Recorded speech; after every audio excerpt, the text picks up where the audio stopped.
It is the dawning of a new era in 16th century Spain.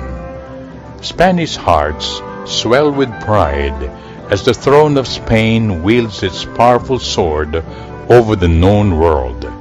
Her territories expand, as does the influence, power, and wealth of her church.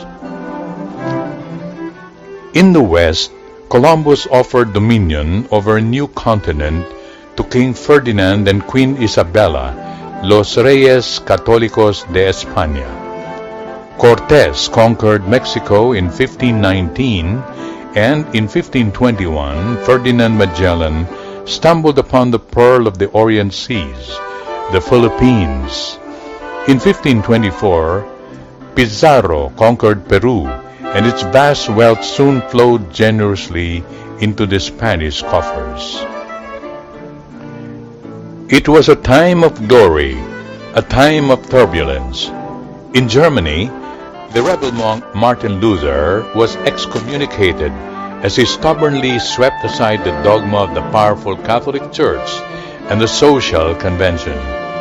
In England, Henry VIII married Anne Boleyn, and his infamous royal divorce ended in the separation of the Church of England from Rome.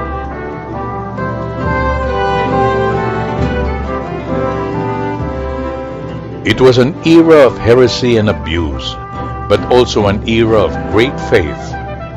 It was the reign of the dreaded Spanish Inquisition and its abuses, religious suppression and dissolution of monasteries.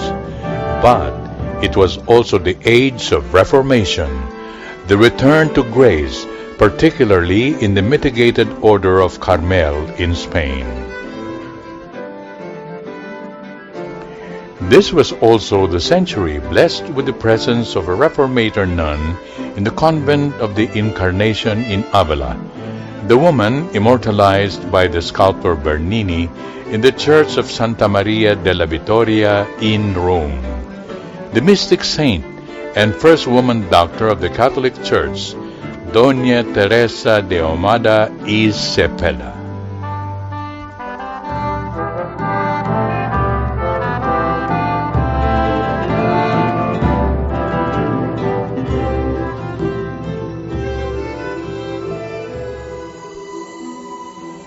I am Doña Juana Suarez, one of 180 nuns living in a convent of Avila in Spain, a Carmelite convent of the mitigated order known as the Incarnation.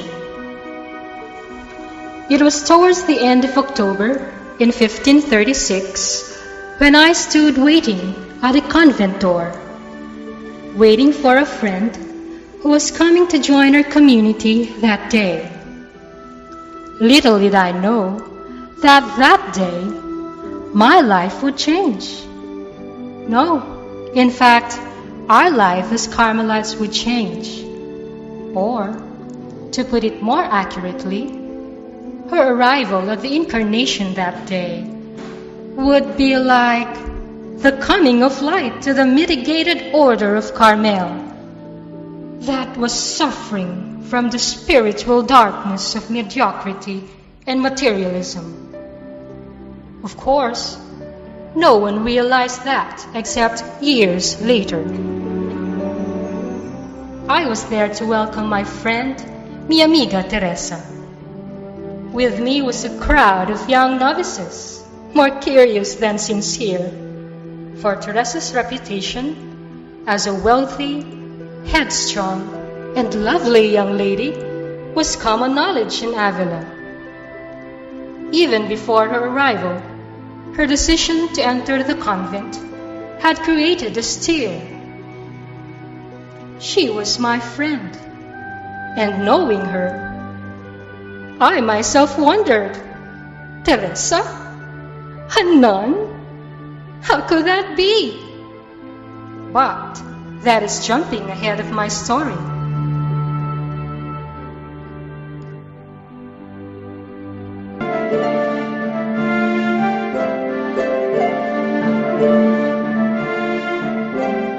On Wednesday, the 28th day of March, in the year 1515, About half an hour after 5 o'clock in the morning, with the first rays of sunrise, Teresa, my daughter, was born.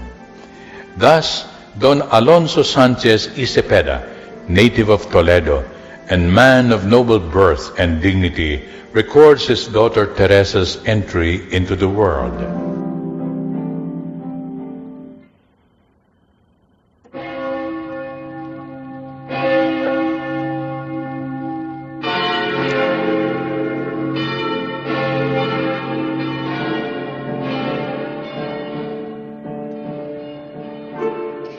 The church bells of Santo Domingo are heard from the distance, followed by the ringing of all the bells of Avila, the cathedral, the convents from the Benedictines to the Carmelite fathers, from the Poor Clares to the Augustinian nuns of Our Lady of Grace, from the Franciscan sisters to the Dominican friars of Santo Tomas, from the Cistercians to the Dominicans of Santa Catalina. The old stones echo with the bronze voices of all the saints of the city. For, as the saying goes, in Avila there is nothing but saints and stones.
How is she, Doctor?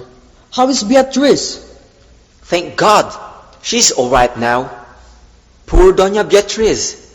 That was a difficult case. But don't worry, Don Alonso. She's young and will be on her feet before we know it. And the baby? Don Alonso, a true blessing from the Lord. Una niña hermosa, a lovely baby girl.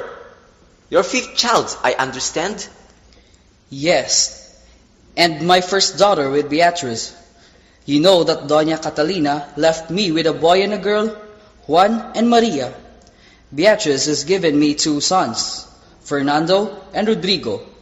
A girl is just what we have been praying for. The Lord has been good. Our prayers have been answered.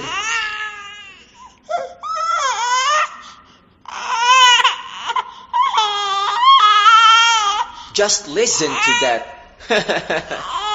What a girl! Only a few hours out in the world and already she's claiming her rightful place at the top of her voice. That gives me a great idea. I believe I shall name her Teresa, after her maternal grandmother, the great lady of Castile, Doña Teresa de las Cuevas. My Teresita will be baptized a week from today, on the 4th of April. That should be soon enough. A blessed coincidence indeed. El 4 de Abril, the day they inaugurate the convent of the Incarnation, the house of the Carmelite nuns of mitigated observance in Avila. Another convent in Avila. Truly, we in Avila are blessed with saints and stones. How do they say it? And Avila, Santos y Cantos. I'm glad it's over. For all her frail appearance, Beatrice has always been a good wife and a mother. She has managed our household extremely well and taken excellent care of the children since I married her at 14. She must be overjoyed at having a baby girl. Well, she seemed pretty exhausted, but nothing that a bowl of hot soup and a good rest cannot cure. You could go in now if you want, and have your first look at La Niña Teresita.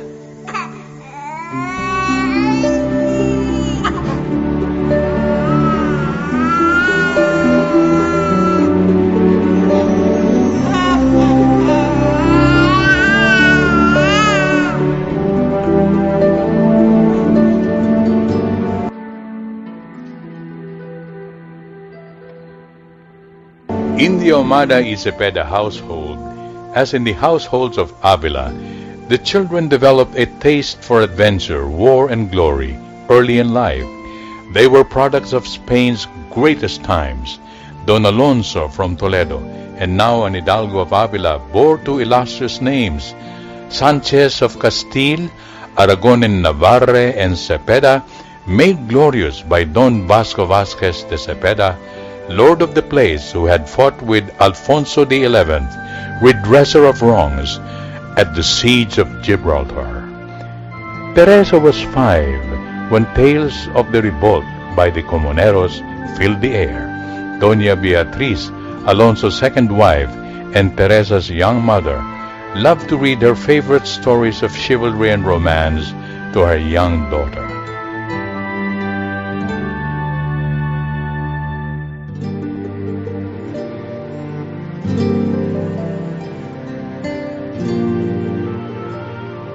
Mama, are you there?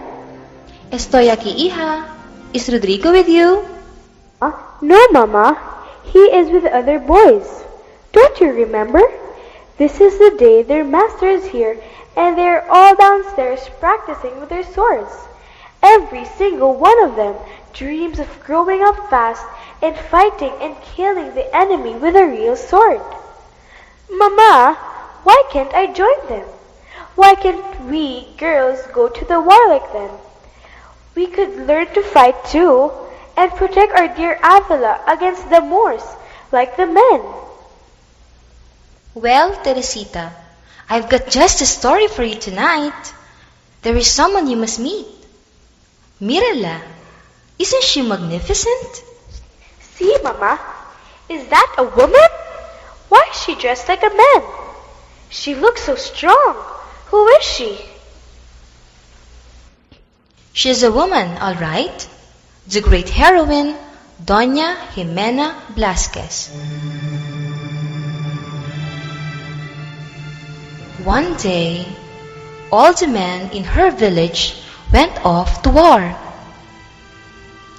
Suddenly, the women and the children heard a dreadful noise. It was like thunder, the dreadful sound of enemy horses coming towards them. They knew what it meant, and they were frightened because there were no men to protect them from the Moors. The children started to cry, and the women began to get frantic. But Doña Jimena, wise and brave, stood up and gave the orders to the women to hide the children. She gathered the women whom she had secretly trained to use swords and ride horses for a time such as this. They were determined to save their children and their homes, and they fought with all their might. Doña Jimena led her army of brave women to victory that day.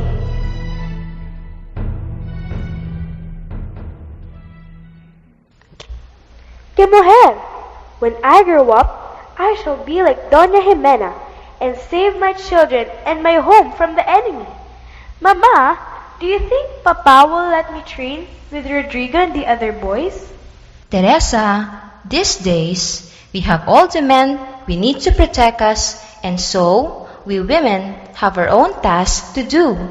We stay at home and take care of our children, and our husbands leave the fighting to the men. While they're away, we pray for them that they may come home safe from the war. But it seems a good thing to know how to ride a horse and use a sword just like Doña Jimena, Mama. She had to fight for those she loved. You never know. One must always be prepared to do great deeds. Well, we'll see about that. But before you go dreaming again, Teresa, let me hear you say your Padre Nuestro y Ave Maria. You must never forget to ask God and the Blessed Mother to protect you, especially when you're alone or in trouble. That's easy, Mama. I say them every night. Listen. En el nombre del Padre, y del Hijo, y del Espíritu Santo.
Rodrigo, that's St. Lawrence!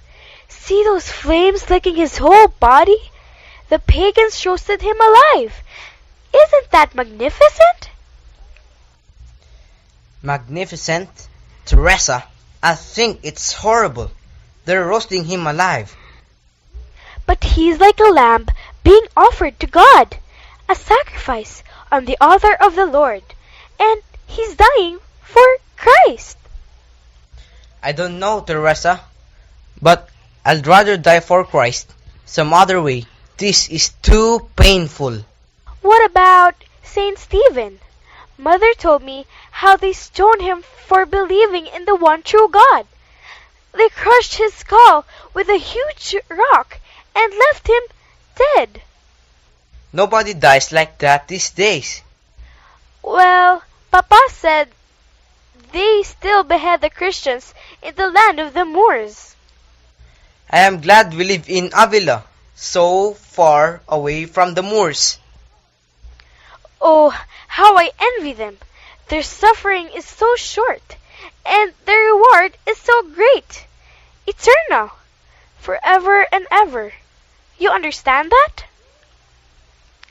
Do you remember the great basilica, Rodrigo? The one we visited with Papa. Avila's greatest basilica, dedicated not to a great warrior, but to children. The child martyrs, Vincent and his sisters, Cristeta and Sabina. Of course, I remember. They refused to offer sacrifice to the Roman gods, and the pagans took them mercilessly. Maybe someday we could also have a basilica dedicated to us, the brother, sister martyrs, San Rodrigo y Santa Teresa. Wouldn't that be great? Of course, it would be. But how? No one dies that way in Spain these days. Maybe we could go to the land of the Moors and have our heads cut off, and we would die and fly straight to heaven. Yes, we could do that. We could definitely do that. But how do we get there in the first place? That must be very far, and Papa and Mama would never let us go. Oh, Rodrigo, of course. They would never let us go. But do we have to let them know? Couldn't we just run away? That would be so much fun. By the time they miss us, we'd be far and away on the road to the moors, to death, to glory, forever and ever. Let's go, Rodrigo! Tomorrow! Let's go! So soon? Why not? The sooner we die, the better, right? Think, Rodrigo. Heaven forever, and a great basilica in our name. Basilica de San Rodrigo y Santa Teresa. Say yes, Rodrigo! You're scared, aren't you? I'm not. Then, why won't you say yes? Well, if you're scared, I will have to go alone. That means I will have to go to heaven without you. Of course, that would be a little lonely, and I would miss you. You know, you've always been my best friend and brother. But if you're scared, I won't force you. If that's the price of martyrdom, I guess I must go to heaven alone. But that's unfair. We've shared everything together, every adventure, and now you get to go to heaven alone? Besides, you will need me to take care of you. You're just a little girl, and I'm your big brother. You're only 4 years older than I am. That's not much, really. Still, I'm your big brother, and I should take care of you. Who says I'm afraid? I'm just being careful. Tomorrow then? All right, we shall go. Tomorrow if you like. Honora si quiero. Oh, Rodrigo, thank you. I knew you'd never let me go by myself. I want us to go together to the land of the Moors. Have our heads cut off together and fly to heaven together. So, we'll meet in the kitchen after the servants have gone to bed. We will need some bread and some raisins for our journey. You never know. It could be a very long one. And we could get very hungry in the way. See that gate, Teresa? That's where Juanita passes every morning when she goes to fetch the milk. We could go as soon as she leaves. By the time they see that we're missing, we shall be far away. Oh, this is so exciting. Oh, Rodrigo, do you think we shall be able to sleep tonight? I don't think I shall be able to. We will have to, if we want to wake up early and leave early tomorrow morning.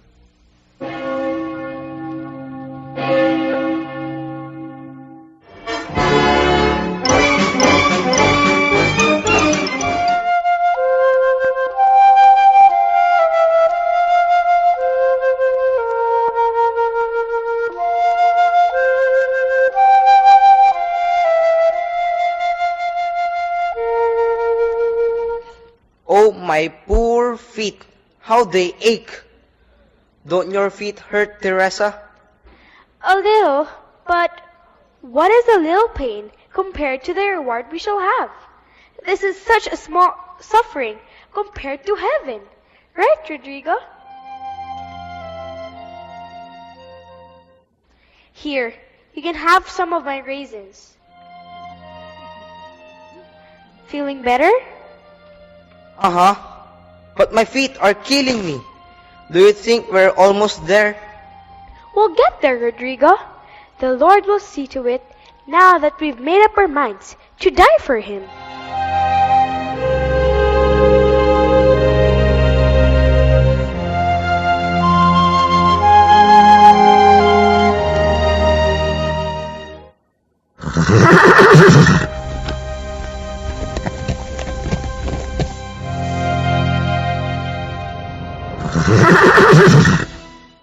Wah! What have we here? Teresa? Rodrigo, you brought your little sister all the way in this heat. Where do you think you're going? Your papa and mama must be sick with worry now, looking for you. We're going to the land of the Moors, Uncle. Well, this is certainly not the road going to the land of the Moors. This is the road to Salamanca. But why in heaven's name would you want to go there? To have our heads cut off, so we can die and go to heaven. We do want to go to heaven soon, Uncle.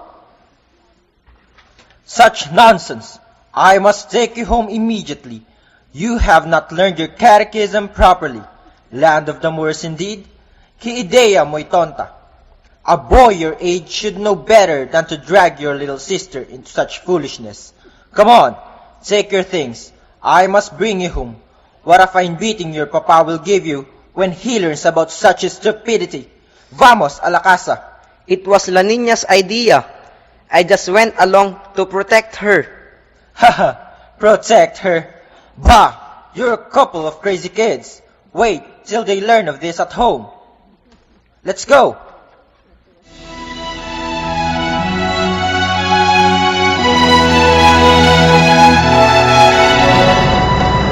There was great rejoicing when they got home, although as Uncle Francisco had promised, Teresa and Rodrigo did get their share of scolding for the trouble they had caused. For a while, the Moors and martyrdom and the thought of heaven were forgotten. She was only 13 when Teresa's mother, Doña Beatriz, passed away at 33. In her sorrow, and remembering her mother's words, Teresa turned to the Blessed Mother, asking her to be her mother now that Doña Beatriz was gone. Mi amiga Teresa grew up to be an irresistibly beautiful young lady. Her father loved her. Her brothers adored her. All who knew her were drawn to her by her charm and wit. At 16, she loved the attention, and she began to wake up to womanhood. By this time, Teresa and Rodrigo were once more inseparable. They enjoyed long conversations, and this time, Teresa dreamt of becoming a famous writer. Like her cousins, Teresa was caught by the magic of young love and its pleasures. And there was something else. Although he remains unnamed, a male cousin soon took a keen interest in winning Teresa's affection. This did not remain hidden from Don Alonso, who watched his daughter Teresa very protectively.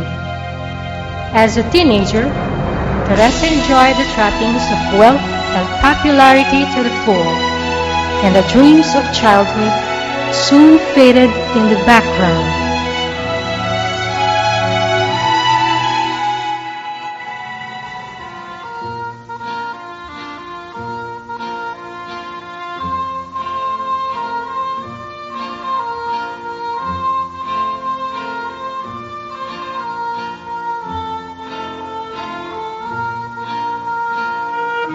It doesn't matter what you wear, cousin. You know you're always the belle of the party. That color looks special nice on you. Is that one of your mama's dresses? Yes. Yes. Oh, Ines, I miss Mama so much. We used to have such nice times together. She was often sick, and she used that as a perfect excuse for not receiving her friends, and that gave us plenty of time together. As a child, I remember slipping into her room to listen to her stories. Papa would be away on business, and the boys would be busy practicing with their master. The house would be perfectly quiet, and Mama and I would throw dried lavender flowers in the fire and enjoy the scent and blue smoke that filled her room. She would then speak to me about our Lord Jesus Christ and His Blessed Mother. She would tell me again and again that the Blessed Virgin was my true mother. I did not understand that, but when Mama died, I prayed to Nuestra Señora de Caridad to take care of me, to be my mother. She has always done that. Do you know the story of Oriana and Amadis, Ines? It was one of our favorites. I don't think I've heard that story. Oriana was King Lisuarte's daughter, the most beautiful creature man had ever seen. So pretty, she had no equal. The queen gave her Amadis, the young lord of the sea, to serve her, saying, "My darling, this is a young lord for your service." Oriana liked him and rewarded his brave feats with her love. "He pleases me," she said. Oriana's words were so deeply engraved in the young lord's heart that he never forgot them. He served her faithfully, always with joy, and his heart was completely hers. She loved him just as much, and their love lasted as long as they lived, forever and forever. Ooh, que romantico! Do you think, cousin, that we will ever find such a love? A forever kind of love? I would never settle for less, because like glory, love has no value unless it is forever. That's what Mama always said. Well, our cousin Pedrito seems to like you a lot. I dare say he loves you. Do you like him too? Shh! You know Papa would never approve of him. But it does feel good to be loved and to be the center of everyone's attention. Who's there? Señorita Teresa, soy Miguela. It's only Miguela. Open the door.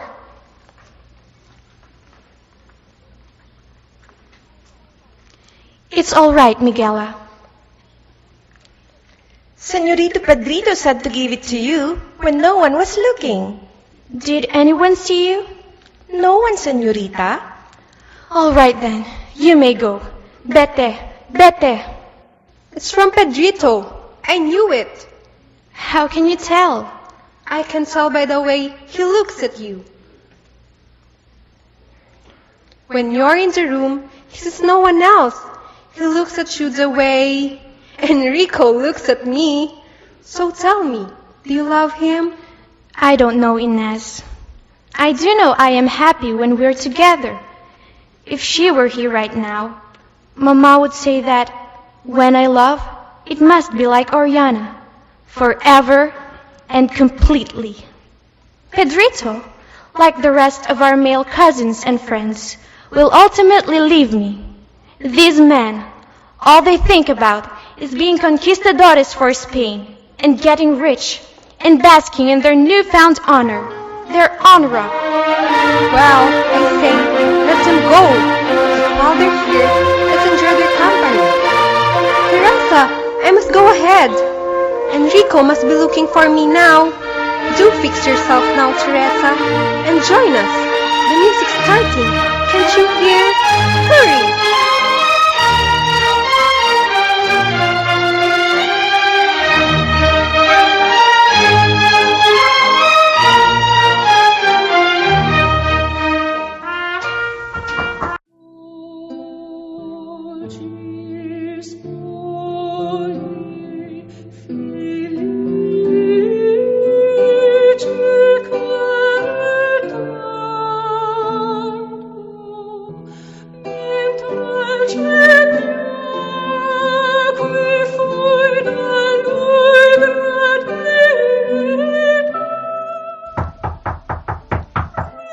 Teresa, look who's here. Inez, Teresa, how are you? I'm all right. I've been very busy with my books. I'm sorry. I have to hurry. Enrico is waiting for me outside, but we shall come back with the others on Saturday. You are truly all right? Oh yes, Inez. And thank you for the letter. Do come back and tell me all about the family. No letter from Papa? No, I'm sorry. But Don Alonso promised to be with us next time you visit.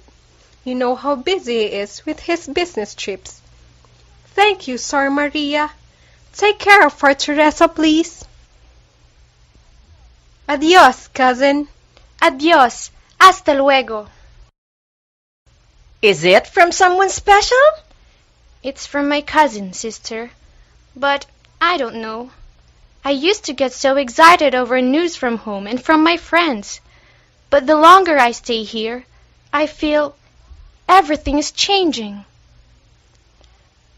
Or is it just me? The things that used to matter are no longer that important.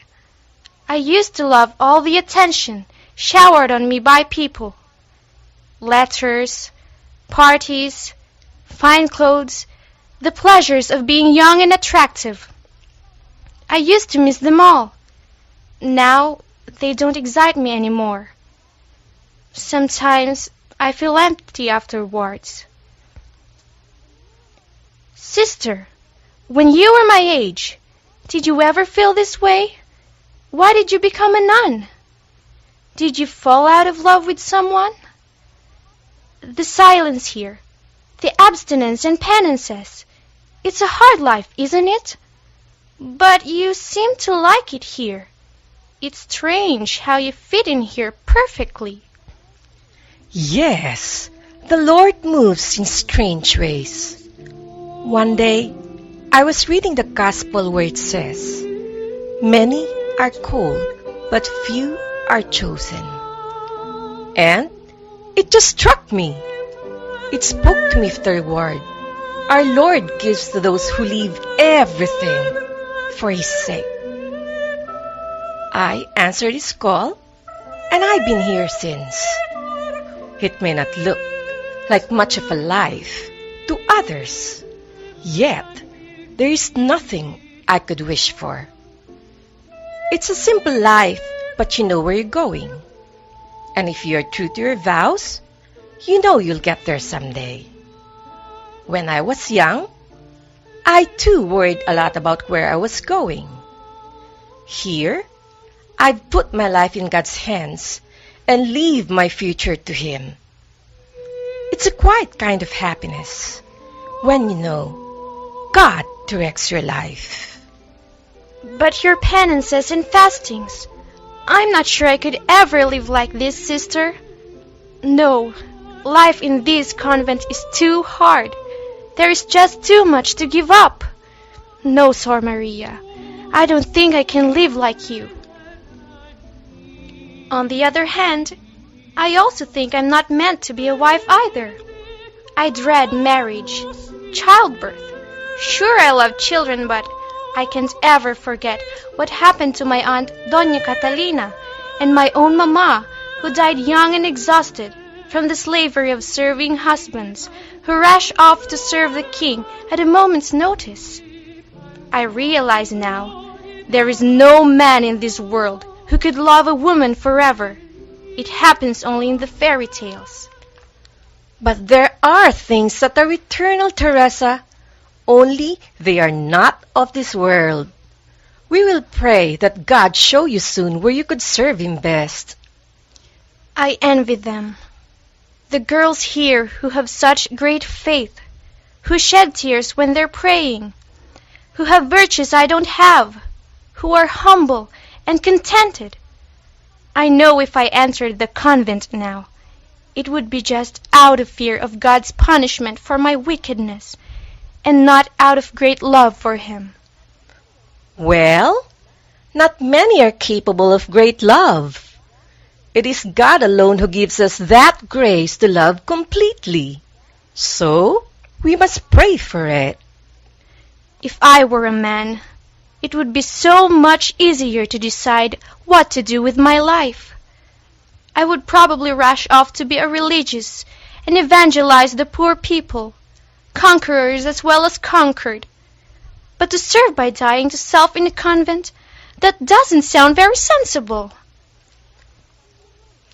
Teresa, you worry too much. Worry can make you sick, you know.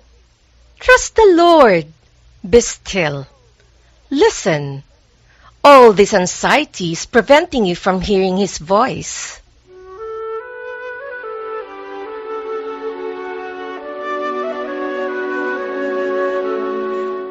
Teresa grew spiritually under the guidance of the saintly Maria de Briceño.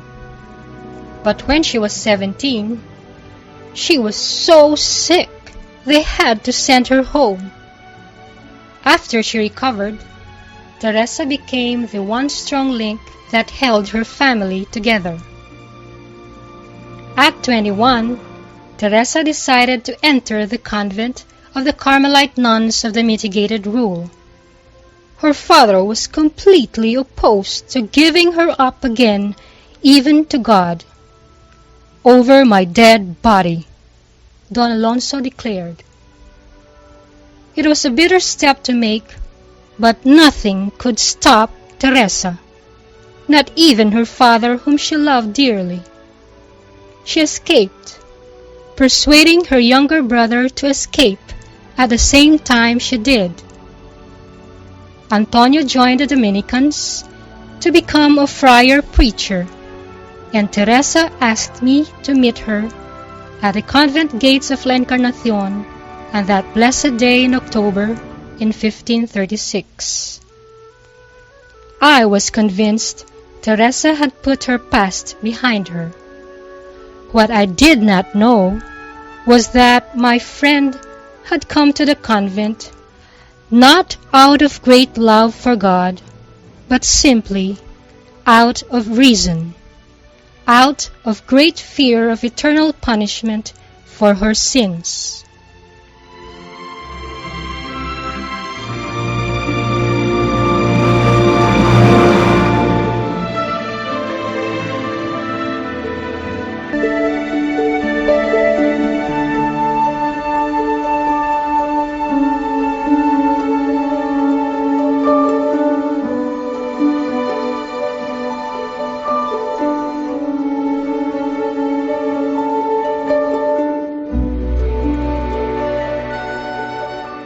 Teresa, do you really like it here? I believe this is a most reasonable decision I've made. You could say a compromise, but that's the truth. Here, I am free of the problems of being a wife and mother. On the other hand, I am a nun without the strict penances of Doña Maria's convent. I think it's a good choice, even if my body says otherwise. There is joy in knowing that I've chosen this life and freedom in giving up the pleasures I've been used to. Teresa, sometimes I think you try too hard.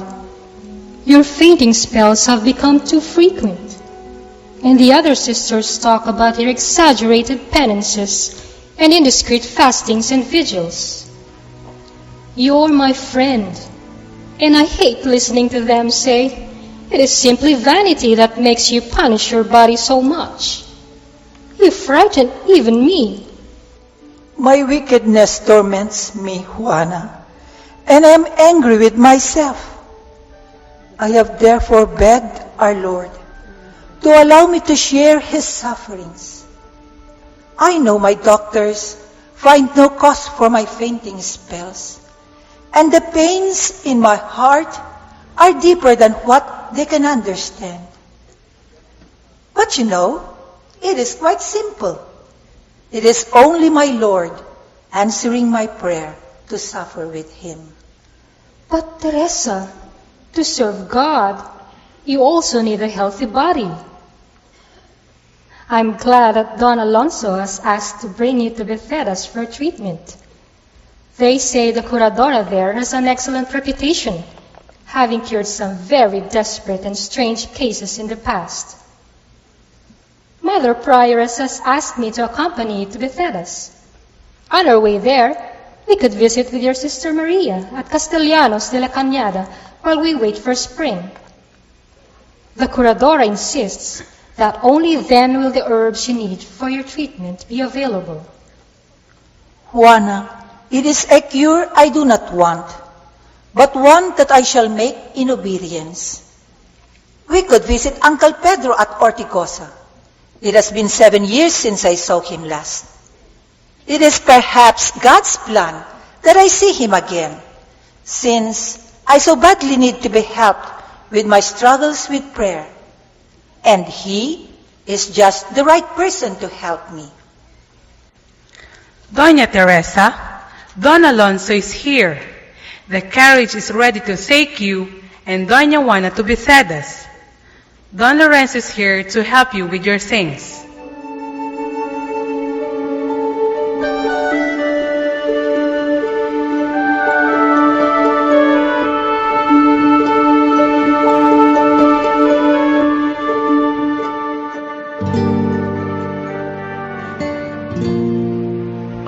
At Ortigosa, it was a happy reunion between Teresa and her uncle.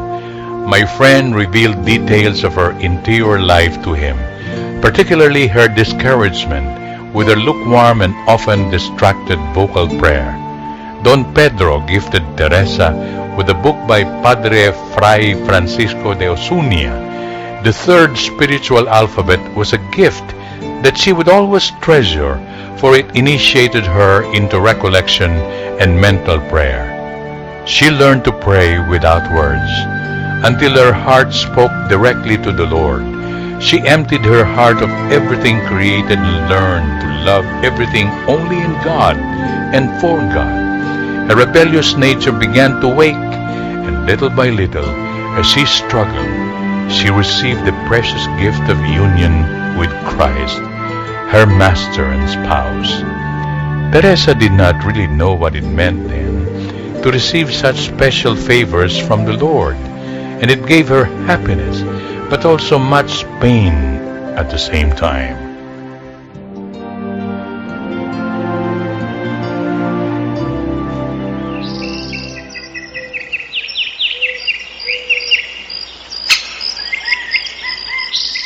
Juana, what do you know of that young priest in town? Why, Teresa, haven't you heard? The whole village despises him. They talk about his open and long-standing affair with the woman at the inn. She has been his mistress for 7 wretched years. She seems to have bewitched him. He wears her amulet around his neck, and no matter what he does, he can't seem to leave her. He has lost all sense of shame, guilt, and honor. A priest of God, que lastima. But whatever he has done, he's still God's priest, and therefore he still has the power to forgive sins given by the Lord. Well, my friend, you must be very careful and not trust him completely. Wait, have you been going to confession to him? Is that why you've been very quiet lately? Something is bothering you. You can tell me. I'm your friend. Juana, something has happened. He has broken off with his mistress of many years, but he has professed his love for me instead. He gave me the amulet today, and I threw it into the river. God help us! Es un demonio, Teresa, and he's out to get you. How could you let him do that to you? Do what, Juana? I've experienced something terrible, the power of evil on a weak human being, but I've also seen God's great mercy for a repentant sinner. It was not sin, but God's mercy in my prayers that have proved victorious to the end. Juana, the poor man, he only needed to be reminded that even in his wretchedness, God loves him. Juana, he has gone back to God, and he will be all right now. Trust me. Oh, Teresa, I'm sorry. I have judged you badly. I wish you would get better soon, so we can leave this place. Your treatments have not helped you at all, and your condition is worse. Don Alonso thinks we should all go back to Avila before the old woman kills you with her potions. We have to get back to the house now before it gets really dark. I'm beginning to get frightened. All right, Juana. Let's go home.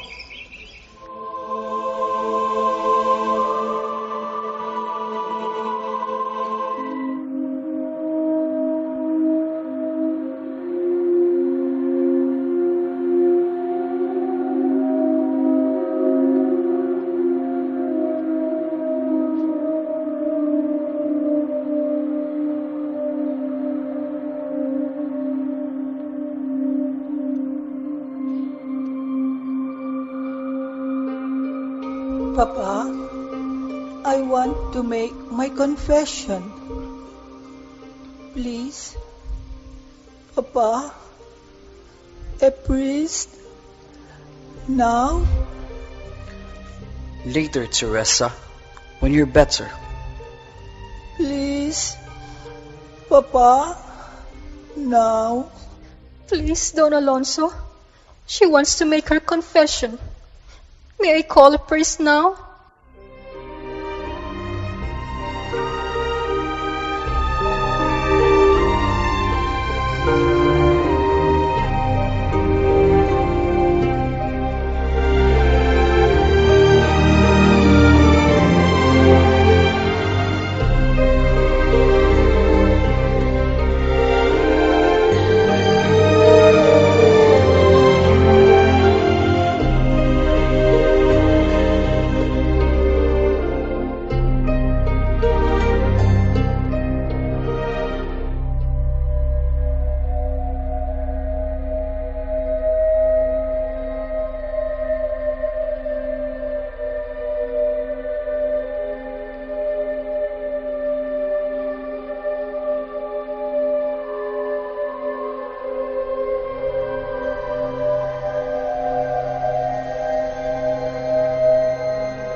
No, she is not dead. She can't be dead. No, not Teresa.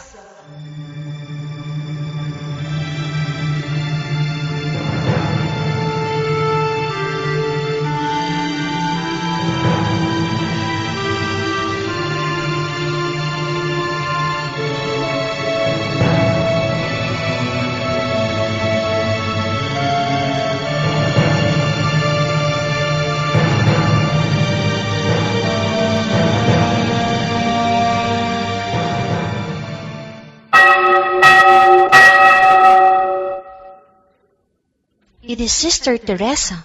They say she is dying. Hey, Esmuerto. She's dead, not dying. She has been dead for the last 3 days. They have already dug her grave, but Don Alonso won't permit us to take her away. He insists he can feel her pulse. Mother Prioress is on her way to ask again for Don Alonso's permission to bring her home for the burial. No sign of life. No mist in the mirror. Ella es muerto. 3 days. They even put candle wax on her eyelids. A person who's alive would have opened her eyes. We must prepare the chapel for her. I hear they intend to bring her today and have the burial tomorrow after Mass. I will miss her. She was always kind to me. You should have seen Don Alonso. The poor man was beside himself with grief. He blames himself for not allowing her to make her confession. They say he absolutely refuses to allow the nuns to bring her here. Here's Doña Juana. Let's ask her.